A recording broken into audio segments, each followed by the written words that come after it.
Hello everyone, and welcome back to Wargame Red Dragon. I have a 1v1 for you guys today, another Brigadier versus Brigadier General match between myself and Koichi Komeji's Heartthrobbing Adventure, who is, again, another nickname for the MintJellyMan, a longtime friend of the channel, and one of the people who taught me how to play the game. Now, I'm sure you guys are tired of hearing that, and you want to get into the action, so what I have for you guys today is another Scandimech match. This is on Paddy Field, and I'm on the high side, so that means, up above the cliffs on Hotel and Alpha and things like that. And right away, I have a bit of an inclination who I'm playing against. So this is actually a friendly, it's not ranked, but you like to open like it's ranked anyway, just to practice those sorts of blind openings as much as you can. And so there's a Salamandra, it's spotting everything up on this high ground right now, and well, that could be a bit of a problem because that allows red to just see everywhere I'm going. And by the way, my own opener, the Fennec 20mm, is not the best way to fend off an alpha push, but things like M41A1s and ATGMs, something like that, at least gives some flexibility. And then up on the high ground, I have double 1A5 and 02. Trying these guys out, I'm going to see if I like them. And we'll see how that goes from there. I mean, it's a decidedly middling medium tank, but got to start somewhere. So right off the bat, I'm a little worried about the Salamandra doinking some of my infantry, so we're going to go forward here. I was hoping to bait it into the automatic. I don't get that. Instead, I do lose an automatic. Not exactly the best trade. And the 1A5 NO2s are going up. They're trying something here that I'm just hoping to get a little bit of value out of, which is desperately needed, because right now I'm already behind in this match, which Scandimech does sometimes start behind because it is a mech deck and people have fast helicopters and motorized elements and things like that, but it's never something you want to rely on if you can, well, if you can do better, if you can avoid it. So, other than that, I have infantry. They're going up into Bravo. We see this little red dot here. That's a motorized something or other trying to be difficult, and I lose the Fennec. So I'm down like, what, 100 points at the start? That's pretty fun. And right here we have what I'm looking for. So one hit, and we actually survive some fire coming back in. That was a T-72S, 125 point tank, not something I want to brawl with. So yeah, we're just going to retreat. We're going to pull back through the smoke up onto the high ground here where my automatic is also protecting, and that CV9-30N doesn't want to be left behind either. And okay, fine, we have enough of golf. If you guys hear the cat in the background, I promise you she's fine. She just likes to meow like she's just completely dying. And by the way, if you do like the channel and want to support me and all that stuff, of course, like, share, subscribe does help quite a lot, just to spread the channel around a little bit more. And yeah, so we're going to be grinding in Bravo. That's the whole intention for me this match. That's where I want to be fighting. That's where I always want to be fighting if I'm playing mech on Paddy Field, regardless of which side I started. I mean, you want to hold square if you're on the low side, you want to hold triangle, yeah, I want to hold golf, yeah, but really, what do I want to be doing? I want to be fighting in Bravo endlessly nonstop, because mechanized infantry do very well there. I have things like the B-can, admittedly the bad B-can, but you do what you can. And this is actually a really nice spot from Koichi Komeji, because his infantry there are able to engage mine just a little bit. He's preventing anything from coming down the right-hand side of Bravo here, and he's aware. He's choosing not to take the engagement that I want, which is a really important thing. You don't want to take an engagement that favors your opponent. So, Falls Community versus LSTR, I'm actually not sure. I think the Falls, I mean, these are the Recon Falls, not the Falls 90 or anything like that, but I think they just take it in a town fight, although it could be very close. It's certainly much closer than the relative price difference will, Oh, goodness gracious, cat. It's okay. It'll be fine. Okay.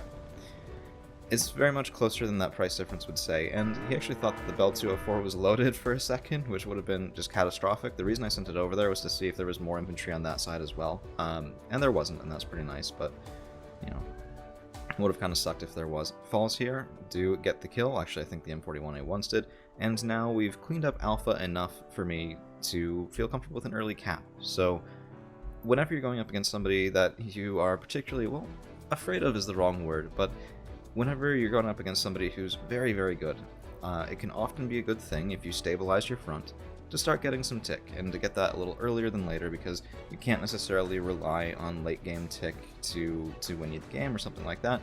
And so I just wanted to, we're stable-ish here in golf. I can respond to things if they're coming in. Let's put a little bit of passive pressure on this guy and cap in Alpha if we can. It's a pretty usual spot in here, to be honest, but I figured it'd be more or less alright. So we have Motostrelchi that are moving forward, trying to get kills there, but they don't get anything, and we get a cheeky little kill off the RBS. And it's not enough to make or break the game right there. It's just a little bit to say, hey, I'm watching here, I've got my RBS on, you need to watch out for this, I'm a Spiky Porcupine, be very afraid. which is, I mean, it's what mech does. It's a spiky porcupine. That's what it likes to do. So FSK coming up here, since there wasn't anything in alpha there, it might have been a little bit of a waste. But I wanted to be safe rather than sorry. And by the way, I think we do just barely catch that SPW 80. So I saw that kind of going around. We're going to be buying some base defense here. One side and the other, M41A1s will do the trick, at least for right now. We'll have to see about that later on. But Stormer engaging here, and the one thing I don't like about Scandi Mech, because again, it is probably my favorite deck to use competitively in the entire game, the one thing I don't love about it is that sometimes the openers are very slow. Sometimes the openers might even be, one might say, a little bit boring. So that's why I show you guys a lot of other things than just Scandi Mech and stuff like that on the channel. But, you know, I've been having a Scandi Mech renaissance here recently. I played it a ton 4 or 5 months ago, and then I tried to learn some other things, and now I'm getting back to it. Ooh, sorry about that big jump cut there. So you can see actually my opponent had the same thing in mind. So he went to cap Foxtrot, he's just probably unloading it, moving that CV, probably infantry. Yeah, we can see the helicopter right there.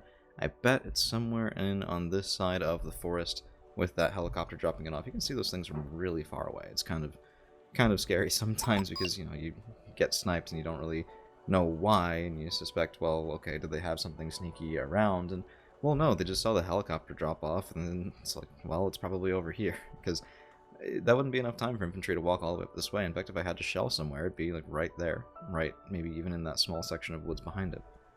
So that would be my guess anyway. We'll have to see if that becomes relevant later on, although I'm not the, well, I guess I am the sort to snipe those sorts of CVs, aren't I? Yeah, can't really say I'm not. So we have reinforcements coming in, triple CV9030N, lots of Stormer infantry that's meant to take this town, take this woods fight, and yeah, this kind of sucks. So Mi-17s, things like that. I don't really have a ton of anti-air here other than the automatic, so I am trying to get that moving over for a little bit of revenge, but it's not quite even play, even if I get the Mi-17, because I have lost now 2 Stormer, 20 points each, 40 points there, plus the 15 Il Duchess Group at 85, which is the wrong card. I meant to just get the 10-point Il Duchess Group, much more cost-effective in the woods. And I actually did feel this during the game. I was sitting there going, why is that so expensive of a card? Oh wait, it's because I'm paying 5 points more per infantry than I should be. That's, you know, that adds up. That's 15 points for the 3 of them right there that I would have had for other things, and it goes a long way toward getting your getting your chaff up there with the LHV, getting more expensive units one by one. I mean, there's a single M48A1 that I just can't buy now, and I otherwise should have been able to, so yeah, that kind of sucked. And then this woods fight is going about the worst as I've had it go on Paddy Field with Scandi Mech recently, because, well, frankly, my opponent here is a little terrifying, but we're doing the best we can. So Stormer engaging, CV9030N's engaging, trying to kill those moat shoots in 90, who don't usually have great anti-tank, but I mean, at close range, 24 AP will get you, even if it's only 10 RPM, so I lose double CV9030N there. Really not much to show for it either, and this is starting to look like one of those games where maybe I am just not trading well enough to have it end well. So, strip BV90, I'm going for a Bravo cap. I could go for a Golf cap, but honestly, with this little in here, it's very easy for my opponent to push me out, especially if I'm down on trading, so that seemed very risky. The only reason I'm going in for the cap here is that the strip BV90 is surprisingly durable, so we have 2 top armor, 5 front, 3 side, 2 back, and the 2 top really does help for 130 points. This thing survives a lot of stuff you don't think it would. So, that was sort of the intention there. We'll see how long it lasts, if it lasts. And I do have a double group of LLR-KT M93. These guys are 70% accuracy, really, really, really accurate 5HE manpads. And yeah, I mean, they're short range, especially against planes, but when they get within range, they can do a lot. So we actually doink that SG-22 M4 there. We take out the Salamander with the automatic, and this was just, to quote, because JellyMan and I were in voice while we were doing this. We were just chatting, hanging out, having a good time playing a game. And he was just like, yeah, let's test your air defense. Let's do a little funny thing there. And he loses a Salamander. He's like, well, crap. Because that undoes a fair amount of the work that he'd done in Bravo beforehand, where, you know, those good incremental trades, yeah, you can kill a lot of infantry, and it adds up to a single Salamandra surprisingly quickly with 80 points there gone for Red Force. So, getting another cap again, +1, and the thing here too, the reason here too, is as long as I have the ability to sort of bop down here for even a bit of time. By the way, Mortars got that kill, Mortars are going to get this kill. Never let your opponent escape if you don't have to, and just to prove it, We're going to see, yep, that LSCR is dead, and these moat shoots in 90, try not to show you all the entire rest of the map. Those moat shoots in 90 are going to get doinked here just a second, so they escape from the Stormer just barely. Yep, no contact there. But we've already ordered the mortar strike. We ordered it a little bit, just a little bit behind where they were, expecting them to run away, and there we go. Mortars get the kill, which means that my opponent did not have the opportunity to pull those guys out, to resupply them, to heal them back up, and to send them back my way for much cheaper than it would be to rebuy them. So that's always a really good pick and does help things out quite a bit. Now, I do like as well, I've been trying out, if you have tanks that sort of play around this section of road, what you can do, it seems to me, is you can zone out infantry and light IFVs from that side. By the way, 1-2 punch there goes T-72S, really helps in the trading as well. But you can use these guys to sort of zone out infantry pushes, protect that town quite a lot. And it's decently expensive. This is 140 points in tanks, and it's not the best investment if there's nothing going on here, but we've already fended off 3 separate probing attacks from red onto those sections of town, and I don't have the IFVs or other fire support nearby to do that with other tools, so just slowing down that Gulf engagement is very nice. Now, this really did hurt, so strip PV90, and there's a single SPW-80 up there, but I don't have fire support nearby pretty much at all. And he takes out the RBS, because of course, and all of a sudden my strip PV90 is spotted. This should be moving back already. I just thought, oh, it's a single SPW-80, what do I have to worry about here? It turns out quite a lot. So, getting donked by the PT-76Bs, they're light, but they're recon, and yeah, when that's what you need, it's quite effective. And look, that last shot gets the kill. That costs me a whole 130 points right there. I didn't need to lose. And it also cost me the point stick, which, with 28 minutes left, being up 75 points is nice. Being up 120, 100 and something more, just getting more passive tick off Bravo, yeah, that would be a lot better.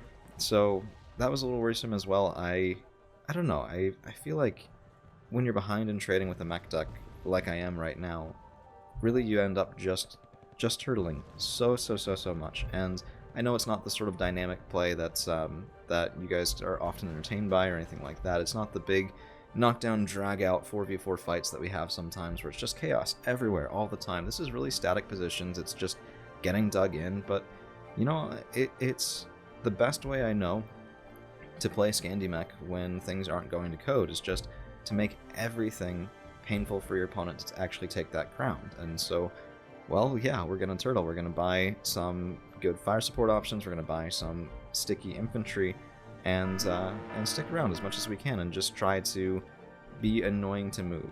Because the more our opponent has to invest into moving us from a single point, the less they have other places, the more we can slow them down. The more we can slow them down, the more time we have to respond to make that a better situation, and that could turn the game around, because we also are going to be trying to thrive off of our opponent's misplays and mistakes, and those might be few and far between when you're playing against a Brigadier General, but they do happen, and they do change the game. And even right there, we get a little bit of value off the RBS 56, didn't have to be given to us, and we got it pretty much for free. Automatic now is over here. If this thing had been in position over here instead of chasing a helicopter over on this side, earlier I could have just turned it on, we would have killed everything that came up here and saved that command vehicle, but now there's also enemy artillery. So these guys, it's actually pretty funny. He's using the 55 pointers you get with the Eastern Bloc. They're, I think, variants of the Gwozdika.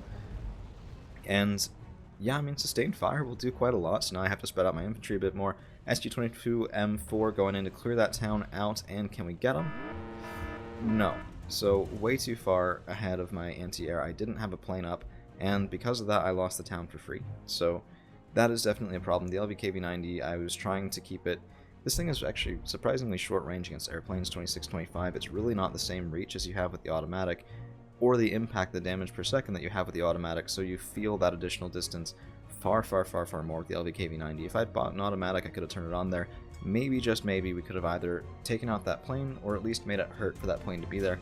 Instead, I've now gotten shifted off of the right side of Gulf, and there's a Conqueror's M around my side here. I was just sitting there going, really?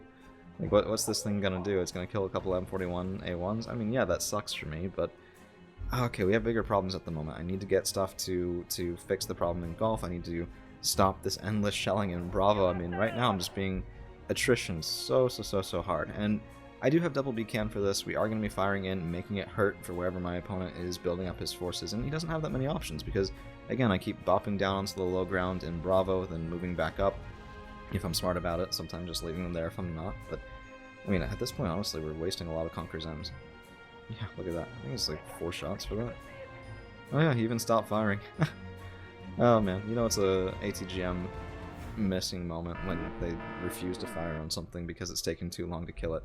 But that's not the only problem around this side. We have FJB-40. These guys are the baby brothers of LSTR, but still quite deadly. Although the RPG-7V does take a big hit, both to accuracy and AP power, and yeah, they're all the way around here. He's attacking my spawn on this side of Delta. I'm trying to spot my reinforcements, see what I'm bringing in and all that, and we have the SU-22M4 coming in again. I'm not quite sure what he's looking for this time, but that is a much deeper evac Winchester, and I do have time to get a Block 15 up. So the 22M4 has a very low ECM. That is a problem with it.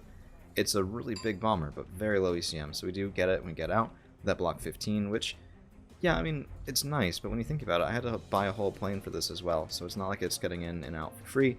It's not like it's the nice trade into already having something on the ground ready to deal with it.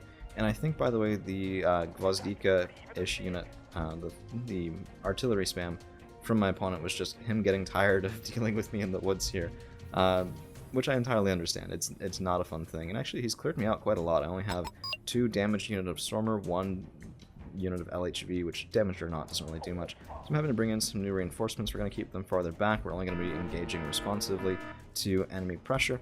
And yeah, I'm just trying to get some recon into the L-Forced Gulf. So at this point I thought, okay, well if he's doing this, it might be a big push, but it's been going on for so long I kind of doubt it. I think he's just trying to make me funnel points in and constantly resupply them, so we're going to do something else.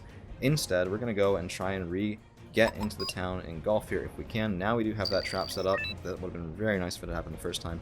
And we're also going to be shelling in, so both the B-cans firing into that square forest, trying to make sure that he can't have things to defend his CV in there, which, knowing my opponent, is probably a tank CV. We'll see maybe later on if that's true or not. It's very common for him to bring tank CVs, to have them in things like Square Forest and Gulf. And I straight up told him, look, I'm taking this town back, there's nothing you can do about it. And he said, well, no, I'm blocking you from taking the town back, and there's nothing you can do about it.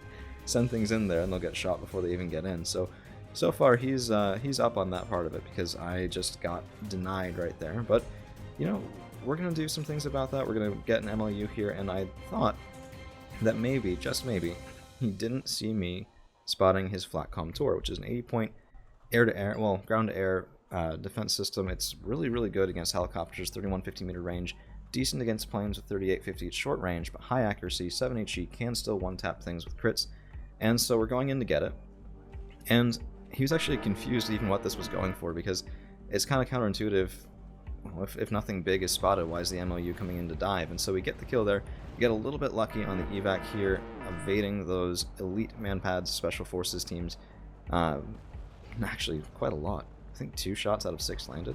That really could have been pretty bad, but we get out. And sometimes things like that will make or break the game. So my plane's out, 160 points there, 80 points payoff, and it's going to be available, useful later on as well. And we're just intercepting here FJB, Mostrelchi. That renewed pressure came in after those artillery bombardments, and my hope was, alright, so I don't want to overbuy planes, right? And I've spent 280 points in there, which is roughly about 12-14% of my points so far after, well, no, entirely, actually, geez, after the opener, yeah, so it's less than that if you include the 1,000 from the opener itself.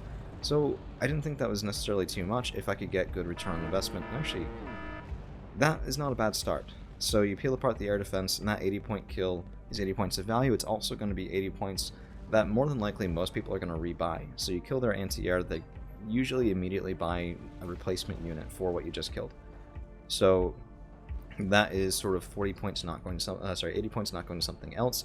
80 points that aren't going to be pressuring the front until I can get a little bit more confident here. Formosa are a big worry, because these guys will shred even all the shocks that I've been using. Here comes a big push as well. All those motorized forces that I cannot match in speed coming in, trying to get, just exploiting gaps here and get another cheeky CV kill. And this is actually something I learned from Koichi Komeiji, again, MintJellyMan's new nickname here in Wargame. It's just to sort of bop up here and get a CV kill and then retreat back down. But we were able to fend it off just for right now. Unfortunately, there are... yeah, this is going to be short-lived. So I did get the RBS in town. Ha, take that. But it's not going to last very long, because I didn't really have zoning tools. My... oh, geez, where even are my leopards? You know, I don't see them. I think they, oh yeah, here they are.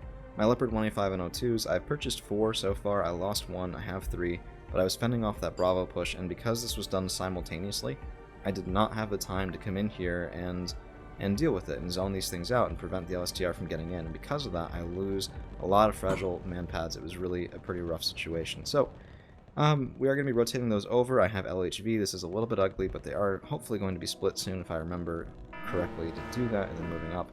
And with the CV90-30Ns, yep, there we go, we split them into individual groups. With the CV90Ns, the Stormers, the LVKVs, I was thinking, yeah, okay, I probably can re-clear this section, and I really, really need to. There's nothing here other than FSK, and just having 6 men dead that quickly, 14 left, and they're gonna drop faster than that, I promise you. It was so hard for me to keep this staffed well with like 220 points of artillery shooting in non-stop for the last 10 minutes. It was insane, just holy cow.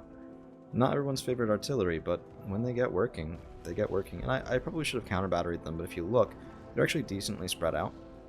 And I thought, okay, he's going to move those. I don't have the best dispersion on the BCAN 1As. As it turns out, he didn't really move them so much. It would have definitely been worthwhile for me to counter-battery them, see if I could, even if I just make the dispersion go crazy here, it's already a really wide dispersion. It probably would have paid off quite a bit, but unfortunately not something that I thought about doing. So I'm going to smoke this off. We're going to get Stormer through if we can. We have the triple Leopard 185 NO2 going behind it. This is daring, to say the least. This is not a cohesive push. This is desperation in action here right now, trying to take golf or basically lose the game. I want to clear this out, or I don't feel confident that I can hold for another 18 minutes if I need to, because, yeah, I mean, goodness gracious, this has just been a slog. So, you can see the command vehicle was pulled back here, Stormer engaging with that T-72S, and I have the triple 185 and O2. And at this point, my opponent, JellyMan, did say he's pretty sure his T-72S will win against all 3 of these. One after another, just, you know, you kill one, you survive the other 2, you kill the second, you survive the third, and then you get that shot in. So it's not that you're surviving 6 shots, it's that you're surviving 3, and then, well, 6 all at once. It's 3, then 2, then 1, and these things will get panicked. As their friends blow up next to them, it'll drop their accuracy quite a bit. And I was like, well, no, I'm pretty sure this is what's going to happen, and doink. So we get the T-72S right there, 125 points, and we've cleared out square. We've stopped that cap in golf right now from red, and gotten back to a little bit of a +1 here just for a little bit of time, which is very nice, because 100 points to 7, the longer this goes on, the less time my opponent has to clear that up. And here's actually another big mistake for me as well. So we killed a 120 point tank, but this is a lot of points. This is 210 points of Leopard 185 and O2s, and I get a little bit scared that they're still spotted, and I'm sitting there going, okay, we're going to pull these back, but there's a Conqueror's M right there, and now of course is when, instead of missing over and over against Man 41A1s, now is when all of those ATGMs are blessed by the ATGM gods and are going to have very, very nice accuracy. So I've already lost one, I lose a second to a T-72S over here, 125 points of Angry Tank coming in to punish me for my temerity in trying to cap this section. And yeah, I mean, between that and the T-72 on 1K, this was beautiful. So, 1 kill, MLU turns, 1-2, bam bam, there it is. That turns that situation around, and that MLU getting out alive did in fact have a huge impact on the game. If it had not gotten out alive the first time, if that had been an overzealous pick, or if that Tor was still alive back there and maybe got a stun after I got the first tank kill, that would have been a huge swing, because now that CV's dead, it has to be rebought if it's going up here. Yeah, the SFL, HP, I'm pretty sure those are Gross Decas. Yeah, I mean, goodness gracious, such a swing. So, that was really impactful. I'm probably going to lose square pretty soon here, and I might even lose the Strip BB-90. I have nothing in front of it. I think the only reason that Red didn't push up here is he suspected that I had more, because I had the FSK that were up here, and I mean, Scandinavian, you can rely on there being infantry where you don't want them to be, but yeah, Moat shoots him coming in. Yeah, okay, yeah, here it comes. So, recognizing I don't have anything, he's going to be pushing in, and then I had to response my FSK. So, Bell 204 coming in, and I might switch back to Falls 90 with this. I think it's a bit of dealer's choice, but sometimes the 15 strength does help, and I've been relying on the FSK for a while. They do very well, but there's one particular thing I've been noticing they're worse against, which is sustained enemy indirect fire, because there's just fewer of them. 30 men versus 20 for a double stack. Excuse me. And it makes a big difference over time. It might not immediately, but when you have 15 men left instead of 5, you'll feel it, I promise. And so in that sort of role, I think the 15 strength shock squads are slightly better, although these guys are just truly unrivaled as far as scanning mech tools for infantry sweep and clear. It's just very, very nice. So, Specjalny Jednotki versus Stormer, these guys are ever so slightly into the woods, just barely. And I wanted to say, if you guys are doing this sort of thing, if you're attacking in, it might seem a little bit weird to move instead of engage the second you do, or attack move or something like that. But try and do exactly what my opponent has done here and get into the woods just as barely as you can, and then engage. It does make a huge difference. If those guys were in the open, they would have been stunned way, way, way before that. And, I mean, just killed way before that. So I still would have had my Stormer right there, instead of losing them against those Specjalny Jednotki. And now we have a really difficult fight. I've actually cycled, I have a new strip BV90 over here for golf, just maintaining that +1 tick, because with 14 minutes left, red has to tick soon, and countercapping in Bravo won't be enough. If I had known I was going to lose that, I would have just cycled this one over, but unfortunately that CV was purchased right before I started losing things in Bravo, and this Fighting Falcon's a bad buy. So before this, my air buys were relatively okay. We got a bomber kill with our ASF buy, we got a lot of value off the MLU, but that Fighting Falcon just missed. And it can't afford to do that, because I don't have the reinforcements up here, and I don't have them on the way enough to have a sustained fight in Bravo, and that 125 points could have been a lot of shocks, and even just some chaff coming in here to fight in Bravo. And you get that stuff moving first, you get the enemy pinned down, and then if you're going to call out the bomber, you call out the bomber, but I already have 2 bombers on the ground, the double BCAN 1A. There's no need for me to call in another bomber necessarily. It's just a bad buy, and bad buys like that can be make or break. And so they're important things to recognize after the fact, and sort of, I didn't think my opponent would have as much here as he did. And so that realization later on is part of what made me think, oh crap, that's a bad buy. And so it's hard to know during, but you do it enough times and you start to notice the pattern with it, and start to make better decisions for that in the long run, which does help quite a lot. So Specjalny Jednotki coming up here, Moat shoots a 90, will lose that fight against FSK in the sustained fight, but I do have to worry about enemy artillery coming in and trying to get value out of that. Plus, I mean, a little bit of direct macro here was attempted to kill that BMP-1. Let's see if I got it. Yep, there we go. Boom, there it is. And these guys are 20 points each, so it really is, I mean, you can see the FSK in action here. Even when they're panicked, they're still doing very, very well. By the way, that was a gun run, ×1, ×2, ×3 on the Specjalny Jednotki, which, I mean, yeah, it's a little goofy, but it got them down to 2 strength, so, you know, I'll take what I can get. They were at 10, now they're at 2 and panicked, and my M41A1s actually have a chance here of finishing these guys off, while as if they were completely healthy, not so much. Fighting Falcon just going to do a preventative drop here, but my opponent isn't staging in Bravo anymore. He's actually just sending things right up this line, so Nostrelchi, Vidra 2s, all of those things just coming right up here for Alpha, a late game Alpha rush to try and win it. As we get into the last 12 minutes or so of the game, you'll notice that we only have about 5 minutes and 45 seconds left in the actual replay, so one of us does slam the table and say, enough, let's call it a day. And, well, with this push going on, I'm not too confident that it's going to be me taking the W here. It's certainly not while we were playing, and that's another thing about getting tick early that's a little bit weird. It matters until it doesn't. You can still lose the game outright, even in the last 10, 11, 12 minutes, even with 164 points of tick. We saw it in my other game against the same fellow 2 days ago that I put up on the channel, when he just, when he just zoned me out so hard that I knew that that 200 some points worth of value that I had in tick already just wouldn't be good enough. And he could sit there at his leisure and just get those points back.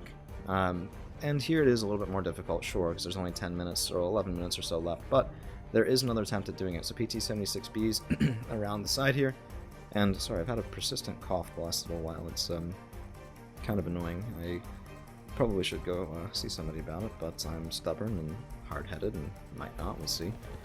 But, yeah, goodness gracious. Anyway, there's another flanking attempt. There's artillery direct onto my strip BV90, not the most creative place, and there's recon that's spotting everything in here, so he knows exactly where it is. And I have to just hope that this thing lives as long as possible, because it's forestalling a +1 from Red and Bravo, and my whole plan here is to just go up into Bravo if I can, and I need to clear this out. I need to get a CV kill. Scout Defender's looking for it, but that's triple OSA, 30-point OSA, ×3, just one after another into that Scout Defender, and an ASF up here to boot. Now, this was something that was a little bit mismicroed here from Red. Yeah, it happens, right? So my MLU comes in, takes that out, it's good value, but it doesn't get me further on the ground. That is going to be down to the Ill-Dodged Group at 85, again, not the unit I wanted to have here, not the same 10 points value that I've been trying to get. This is actually insanely expensive. Well, no, it's 60 points. It's like okay, this is the thing. Quad stacking is usually bad because it has a larger concentration of points than you need. However, when you look at things like this M48A1, the 4 of them, they're going to be split, they're going to be moving. But even if they were together, this is a Nani on Shiki-G. It's like a 60 points. Blue Dragons does this all the damn time, and Shiki-G is maybe not an amazing unit, but it's a 60-point tank. And like, come on.